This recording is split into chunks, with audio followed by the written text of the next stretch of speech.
भगवान ने देखा कि नंद बाबा ग्वालवाल किसी यज्ञ की तैयारी कर रहे हैं। तो भगवान पूछने लगे, बाबा आप ये क्या कर रहे हो? नंद बाबा ने बताया, लल्ला वर्षा के देवता इंद्र हैं और इंद्र को प्रसन्न करने के लिए हम यज्ञ करेंगे। भगवान ने कहा, अच्छा क्या आपने इंद्र को कभी बारिश करते हुए देखा है? नंद बाबा बोले, लल्ला देखा तो नहीं, हमारे बुजुर्ग हमारे पूर्वज कहते थे कि वर्षा के देवता इंद्र हैं, तो हमने भी स्वीकार किया कि वर्षा के देवता इंद्र हैं। तब भगवान कहते, अरे बाबा वर्षा के देवता इंद्र विंद्र नहीं, वर्षा के देवता हमारे गिरिराज गोवर्धन पर्वत है। नंद बाबा ने कहा, वो पहाड़? भगवान बोले, अरे बाबा पहाड़ मत कहो, गिरिराज गोवर्धन केवल एक साधारण पहाड़ नहीं है, हमारे ब्रज के भी देवता हैं, हमारे वर्षा के भी देवता हैं। ब्रज के देवता कैसे? हमारी गैया चरने के लिए गोवर्धन पे जाती है, आके दूध देती है, वो दूध बिकता है और उससे हमारी आजीविका चलती है। तो वर्षा के देवता भी गोवर्धन और हमारे ब्रज के देवता भी गोवर्धन। जब इस तरह से भगवान ने कहा, नंद बाबा इत्यादि सबको भगवान की बात अच्छी लगी, बात तो सही है। इसलिए भगवान के कहने पे जो सामग्री इंद्र के पूजन के लिए इकट्ठी की थी, दूसरे दिन भगवान की बातों को सुन करके सभी ब्रजवासियों ने गिरिराज गोवर्धन पर्वत का पूजन करने का निर्णय लिया। सारे ब्रजवासी, सारे गोपी ग्वाले सब नंद बाबा, यशोदा मैया, भगवान गिरिराज गोवर्धन पहुंचे हैं। गिरिराज को प्रणाम किया है, पाद्य अर्घ आचमन स्नान यज्ञोपवीत इत्यादि समर्पित करके षोडशोपचार विधि से गिरिराज का पूजन करवाया। गिरिराज को 56 प्रकार का भोग समर्पित किया। भोग इत्यादि समर्पित करके गोवर्धन की आरती की और सभी ब्रजवासी गोवर्धन का पूजन कर रहे हैं।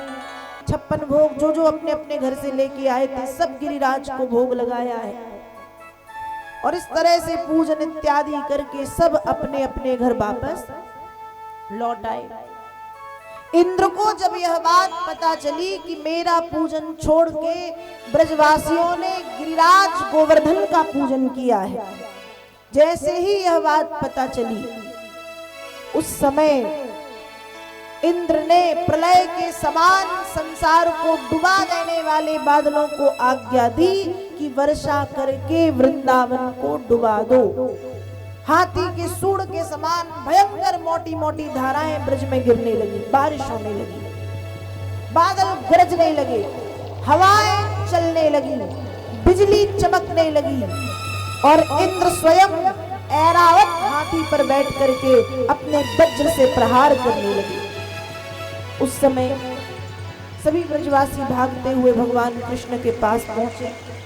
भगवान कृष्ण से कहा कि इंद्र के प्रकोप से तुम हमारी रक्षा करो, तुम्ही ने कहा था कि ऐसा करो, आज तुम्हारी बात मानी तो देखो इंद्र का प्रकोप। भगवान ने कहा चिंता मत करो और सभी ब्रजवासियों को भगवान गोवर्धन की शरण में ले गए और गिरिराज की शरण में ले जाकर के भगवान ने गिरिराज को प्रणाम किया और प्रणाम करने के बाद 7 कोस लंबे चौड़े गिरिराज गोवर्धन पर्वत को भगवान ने दाहिने हाथ की सबसे छोटी उंगली कनिष्ठिका पर उठा लिया। अब जैसे ही भगवान ने गोवर्धन उठाया सब जय जयकार करने लगे, जय हो गोवर्धन उठाया, गोवर्धन उठाया। भगवान बोले मैंने नहीं उठाया। तो किसने उठाया?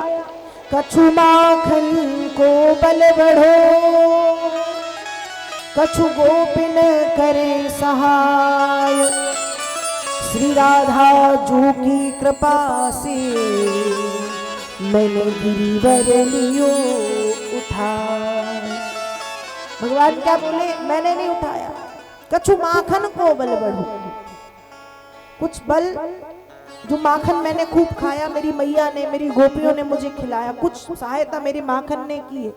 कछु गोपिन करे सहाय, कुछ सहायता गोपी ग्वाल वालों ने मेरी की है और श्री राधा जू की कृपा से, अपनी लाडली श्री श्यामा किशोरी जी की कृपा से गिरिवर लियो उठाए, मैंने ये गोवर्धन पर्वत उठाया है।